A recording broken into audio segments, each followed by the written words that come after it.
This a war zone. Yo, this a motherfucking war zone.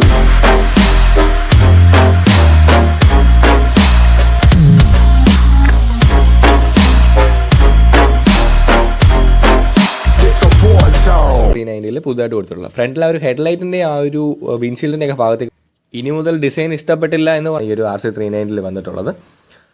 ഈ headlight adjust ചെയ്യാൻ പറ്റുന്ന രീതിയിലാണ് കൊടുത്തിട്ടുള്ളത്. ഗ്രാമിൻ്റെ വെയിറ്റ് കുറച്ചിട്ടുണ്ട്. അതുകൊണ്ട് തന്നെ വീൽസിൽ 4 കിലോ ക്രാക്ക് ആകാൻ സാധ്യതയുണ്ട്, അല്ലെങ്കിൽ പൊട്ടി മാറും. Hello everyone, it's me viewer. അപ്പം കുറച്ച് നാളായിട്ട് വീഡിയോയും കാര്യങ്ങളൊന്നും ഇല്ലായിരിക്കുമായിരുന്നു. അപ്പം ഇനി തൊട്ട് എന്തുവല്ല റെഗുലറായിട്ട് വീഡിയോസും കാര്യങ്ങളൊക്കെ ഉണ്ടാകും. അപ്പോൾ ഇന്ന് നമ്മൾ പരിചയപ്പെടാൻ പോകുന്ന അപ്കമിങ് ആയിട്ട് വരാൻ പോകുന്ന RC390 ആണ്. ഡിസൈന്, പ്രൈസ്, എന്നാണ് ലോഞ്ച് ഡേറ്റ്, പിന്നെ അതുകൊണ്ട് അതിനകത്തുള്ള ഇലക്ട്രോണിക്സ്, അതിൻ്റെ ഫ്രെയിമിനെ പറ്റി, എഞ്ചിൻ ബേസ്, ഇത്രയും കാര്യങ്ങളായിരിക്കും ഇന്നത്തെ ഈ വീഡിയോയിൽ ഉൾപ്പെടുത്തിയിട്ടുണ്ട്. RC390 ലുക്ക് കംപ്ലീറ്റ് ആയിട്ട് മാറിയിട്ടുണ്ട്. അപ്പം ഈ ഒരു പുതിയ രൂപത്തിലായിരിക്കും ഇനി മുതൽ നമുക്ക് ഈ ഒരു വണ്ടിയെ കാണാൻ കഴിയുന്നത്. ആദ്യ ഒരു സമയത്ത് ഈ ഒരു വണ്ടിയുടെ ടെസ്റ്റിംഗ് നടക്കുന്നതിന് കുറേ സ്പൈ ഷോട്ട്സ് ലീക്ക് ആയിട്ടുണ്ടായിരുന്നു. അപ്പോൾ ആ ഷോട്ട്സ് വന്ന സമയത്ത് എല്ലാവരും ഒന്നടങ്കം പറഞ്ഞൊരു കാര്യമാണ് KTMൻ്റെ RCയുടെ ഡിസൈൻ നശിപ്പിച്ചു, അല്ലെങ്കിൽ KTM RCയെ കൊന്നു എന്നുള്ള രീതിയിൽ. ആ ഒരു സമയത്ത് വന്നൊരു സ്പൈ ഷോട്ട്സ് വെച്ചൊരു ബ്ലാക്ക് ഷെയ്ഡ് ഒരു വണ്ടിയായിരുന്നു വന്നിട്ടുള്ളത്. അത് കാണുമ്പം എനിക്കും തോന്നിയിട്ടുണ്ടായിരുന്നു, ഈ ഒരു ഡിസൈൻ കൊള്ളത്തില്ലല്ലോ, ഇപ്പോൾ സെയിൽസിന് ബാധിക്കുമല്ലോ. അപ്പോൾ ആ ഒരു ഡിസൈൻ നിങ്ങളിപ്പോൾ ഞാൻ കാണിക്കാം. എനിക്ക് ആ ഒരു സമയത്ത് കണ്ട സ്പൈ ഷോട്ട്സ് ഇതായിരുന്നു, ആ ഒരു സമയത്തെ സ്പൈ ഷോട്ട്സ്. പക്ഷേ പിന്നീട് വണ്ടി കുറേ കണ്ടു കഴിഞ്ഞാൽ ആ ഒരു ലുക്കും കാര്യങ്ങളൊക്കെ കണ്ട് അത് കഴിഞ്ഞൊരു ബ്ലൂ ഷെയ്ഡ് കളറും കാര്യങ്ങളൊക്കെ ഉണ്ടായിരുന്നു. ഈ കാണുന്ന ബ്ലൂ ഷെയ്ഡ്, ഈ ബ്ലൂ ആൻഡ് ഓറഞ്ച് കോമ്പിനേഷൻ, ഇത് കണ്ടപ്പോഴത്തേക്കും വണ്ടിയുടെ ലുക്ക് ഒരു പ്രീമിയം കാറ്റഗറിയിലേക്ക് മാറി എന്നുള്ളൊരു ഫീൽ വന്നു. അതുകൊണ്ട് തന്നെ പഴയ മോഡലായ RC8 നിന്ന് ഇൻസ്പയർ ആയിട്ടുള്ളൊരു ലുക്കാണ് ഈ ഒരു വണ്ടിയിൽ കൊടുത്തിട്ടുള്ളത്. 2005 കാലഘട്ടങ്ങളിൽ സെയിൽസ് ഉണ്ടായിരുന്ന വാഹനമായിരുന്നു ഈ RC8 എന്ന് പറയുന്നത്. എയറോ ഡൈനാമിക് ആയിട്ടുള്ള ഒരു ഡിസൈനാണ് RC390 പുതുതായിട്ട് കൊടുത്തിട്ടുള്ളത്. ഫ്രണ്ടിലെ ഒരു ഹെഡ്ലൈറ്റിൻ്റെ ആ ഒരു വിൻഷീൽഡിൻ്റെ ഒക്കെ ഭാഗത്തേക്ക് വരുമ്പോൾ ഒരു നെഗറ്റീവ് ഫീൽ ചെയ്യുന്നുണ്ട് ഡിസൈനിൽ. പക്ഷേ സൈഡ് വ്യൂവിൽ കാണാൻ മാരകമാണ്, ഒരു രക്ഷയുമില്ല.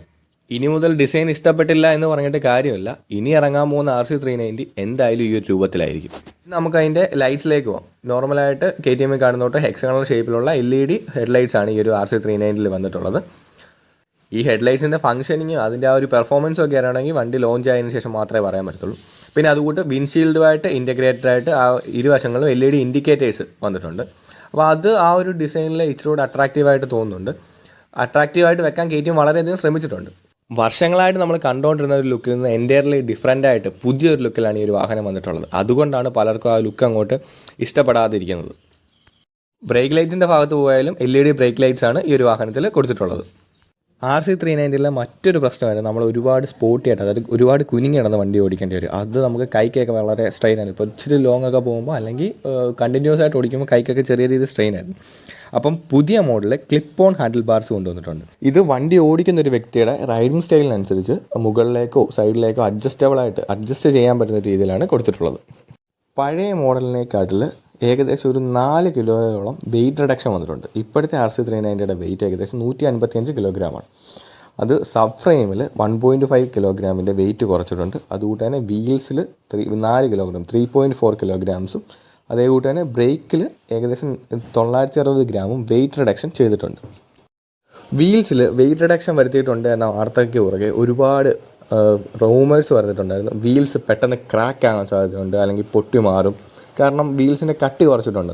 പക്ഷേ KTM പോലുള്ള ഒരു ഇൻ്റർനാഷണൽ ബ്രാൻഡ് അവരുടെ ബിൽഡ് ക്വാളിറ്റിയിൽ കോംപ്രമൈസ് വരുത്തുമെന്ന് എനിക്ക് തോന്നുന്നില്ല. കാരണം ഇപ്പം വളരെയധികം കോമ്പറ്റീഷൻ ഉള്ളൊരു ഫീൽഡാണ് ഈ ഒരു ബൈക്ക് എന്ന് പറയുന്നത്. ഒരുപാട് ബൈക്ക് മാനുഫാക്ചേഴ്സ് അവരുടെ പുതിയ ഡിസൈൻസും കാര്യങ്ങളും എല്ലാം വരുന്നുണ്ട്. അപ്പോൾ ഈ ഒരു ഫീൽഡിൽ ഇപ്പോൾ ഒരു നെഗറ്റീവ്സ് വന്നു കഴിഞ്ഞാൽ അത് ആ ഒരു വണ്ടിയുടെ ആ ഒരു ബ്രാൻഡിനെ ഹോളായിട്ടത് ബാധിക്കുന്നതായിരിക്കും. അപ്പം അങ്ങനെ ഒരു കോംപ്രമൈസ് അവരുടെ ബിൽഡ് ക്വാളിറ്റിയിൽ ചെയ്യുമെന്ന് തോന്നുന്നില്ല. പിന്നെ വെയിറ്റ് റിഡക്ഷനെ പറ്റി നിങ്ങളോട് പറയാതെ തന്നെ അറിയാമല്ലോ, 1 കിലോഗ്രാം വെയിറ്റ് ഒരു ബൈക്കിൻ്റെ ഭാഗത്തുനിന്ന് കുറയുകയാണെങ്കിൽ പോലും അത് അതിൻ്റെ പെർഫോമൻസിൽ ഭയങ്കര ഒരു 10 മടങ്ങ് ശക്തിയോടെ റിഫ്ലക്റ്റ് ചെയ്യും. ഡ്യൂക്ക് 390 അതല്ലെങ്കിൽ അഡ്വഞ്ചർ 390 രണ്ടിലും വരുന്ന സെയിം LED TFT ഡിസ്പ്ലേ ആയിരിക്കും ഇനി മുതൽ RC390 ഉണ്ടായിരിക്കും. അതുകൊണ്ട് തന്നെ ബ്ലൂടൂത്ത് കണക്ടിവിറ്റിയും KTM RC ആപ്ലിക്കേഷനും എല്ലാം ഇതിനകത്ത് ഫംഗ്ഷനിങ് ആയിരിക്കും. ഇലക്ട്രോണിക്സിൻ്റെ ഭാഗത്തേക്ക് പോകുമ്പോൾ സൂപ്പർ മോട്ടോ ABS, അതുകൊണ്ട് തന്നെ learn angle sensitive cornering ABS, learn angle sensitive cornering motor cycle traction control, quick shifter എന്നിവയെല്ലാം ഉൾപ്പെടുത്തിയിട്ടുണ്ട്. റൈഡ് ബൈ വയർ ടെക്നോളജിയാണ് ഈ ഒരു വാഹനത്തിൽ കൊടുത്തിട്ടുള്ളത്. പക്ഷേ റൈഡിംഗ് മോഡ്സ് ഇല്ല എന്നുള്ളത് ഇതിൻ്റെ ഒരു നെഗറ്റീവ്സ് ആയിട്ട് നമുക്ക് പറയേണ്ടിയിരിക്കുന്നു. അതേപോലെ തന്നെ നമ്മൾ ഫ്യൂൽ ടാങ്കിൻ്റെ ഭാഗത്തേക്ക് പോകുമ്പോൾ ഏകദേശം 13 ലിറ്ററിൻ്റെ ഫ്യൂൽ ടാങ്ക്, ഇച്ചിരൂടെ വലിയൊരു ഫ്യൂൽ ടാങ്കാണ് ഈ ഒരു വാഹനത്തിൽ പ്രൊവൈഡ് ചെയ്തിട്ടുള്ളത്. അഡ്ജസ്റ്റബിൾ ആയിട്ടുള്ള ഒരു ഫ്രണ്ട് സസ്പെൻഷനാണ് ഈ ഒരു വാഹനത്തിൽ വന്നിട്ടുള്ളത്. ഇതിപ്പോൾ ഇന്ത്യയിലേക്ക് വരുമ്പോഴേക്കും എക്സ്ട്രാ ആക്സസറി ആയിട്ട് പ്രൊവൈഡ് ചെയ്യാനുള്ള ഒരു സാധ്യത വളരെ കൂടുതലാണ്. കാരണം നമ്മളിപ്പോൾ പ്രാക്ടിക്കൽ ബേസ് നോക്കിക്കഴിഞ്ഞാൽ ഈ ഒരു അഡ്ജസ്റ്റബിൾ സസ്പെൻഷൻ വരുമ്പോൾ നമ്മൾ വണ്ടി എവിടെയെങ്കിലും പാർക്ക് ചെയ്തിട്ട് നമ്മൾ മറ്റെന്തെങ്കിലും ആവശ്യത്തിന് പോയി കഴിയുമ്പോൾ വേറൊരാൾ വരുമ്പോൾ അദ്ദേഹം മുടി നോക്കുകയാണെന്ന് വെച്ചാൽ മുടി മിറേഴ്സ് നോക്കി അഡ്ജസ്റ്റ് ചെയ്യുന്ന സമയത്ത് ചുമ്മാ ഒരു സസ്പെൻഷനിൽ കയറി തിരിച്ചു കഴിഞ്ഞാൽ അതിനുശേഷം പിന്നീട് നമ്മൾ വന്ന് വണ്ടി റൈഡ് ചെയ്യുന്ന സാഹചര്യത്തിൽ നമ്മുടെ ആ ഒരു സസ്പെൻഷൻ കൺട്രോൾ എൻറ്റയർലി ഡിഫറൻ്റ് ആയിരിക്കും. അപ്പം അത് നമുക്കൊരു നെഗറ്റീവ് ഡ്രോബാക്സ് ആയിരിക്കും. അപ്പോൾ അതുകൊണ്ട് ഈ അഡ്ജസ്റ്റബിൾ സസ്പെൻഷൻ വരുമോ ഇല്ലയോ എന്നുള്ളത് ഒരു കൺഫ്യൂഷൻ. സീറ്റിങ്ങിൻ്റെ ഭാഗത്തേക്ക് പോകുമ്പോൾ കൂടുതൽ ഫോം ആഡ് ചെയ്തിട്ടുണ്ട്. അതുകൊണ്ട് തന്നെ ഇച്ചിരി ഗ്രിപ്സ് കൊടുത്തിട്ടുണ്ട്. അപ്പം വെറ്റ് കണ്ടീഷനിലൊക്കെ നല്ല ഗ്രിപ്പ് കിട്ടുന്നുണ്ട് സീറ്റിങ്ങിൽ. പിന്നെ വണ്ടി അത്യാവശ്യം ടോളാണ്, അല്ലെങ്കിൽ സീറ്റ് ഹൈറ്റ് അത്യാവശ്യമുണ്ട്. 824 mm സീറ്റ് ഹൈറ്റ് ഇടുന്നുണ്ട്. അപ്പം ഒരുപാട് ഷോർട്ടായിട്ടുള്ളവർക്കൊക്കെ റൈഡിങ് കംഫർട്ട് വളരെ കുറവായിരിക്കും. പക്ഷേ ആ ഒരു ഡിസൈൻ വളരെ അട്രാക്റ്റീവായിട്ട് നിലനിർത്താനായിട്ട് KTM ശ്രമിച്ചിട്ടുണ്ട്. പില്ലിയൻ സീറ്റിൻ്റെ കാര്യം അതുകൊണ്ട് തന്നെയാണ് അത്യാവശ്യം കുഷനിങ്ങും കാര്യങ്ങളൊക്കെ ആഡ് ചെയ്തിട്ടുണ്ട്. എക്സോസ്റ്റിൻ്റെ കാര്യം പറയുകയാണെങ്കിൽ തന്നെ BS6 മോഡൽ വന്നപ്പോഴത്തേക്കും അണ്ടർ ബെല്ലി ആയിട്ടുള്ള എക്സോസ്റ്റ് മാറ്റിയിട്ടുണ്ടായിരുന്നു. അപ്പം ഈ ഒരു വേരിയൻറ്റിലും ആ ഒരു എക്സോസ്റ്റ് തന്നെയാണ് വന്നിട്ടുള്ളത്. എന്ന് ലോഞ്ച് ആവും എന്ന് ചോദിച്ചു കഴിഞ്ഞാൽ 2021 സെപ്റ്റംബർ, ഒക്ടോബർ, നവംബർ ആ ഒരു റീജിയനിൽ എപ്പോഴെങ്കിലും ലോഞ്ച് ആവാനുള്ള സാധ്യതയാണ് വളരെ കൂടുതലായിട്ടുള്ളത്. പിന്നെ അതുകൊണ്ട് പ്രൈസ് വന്നു കഴിഞ്ഞാൽ 3.25 lakh ഓൺ റോഡ് പ്രൈസ് വരാനായിട്ടുള്ള ഒരു സാധ്യത ഉണ്ട്. അപ്പോൾ ഇത്രയും പറഞ്ഞുകൊണ്ട് ഈ ഒരു വീഡിയോയുടെ വൈൻഡപ്പ് ആണ്. See you in the very next video. Okay, bye by.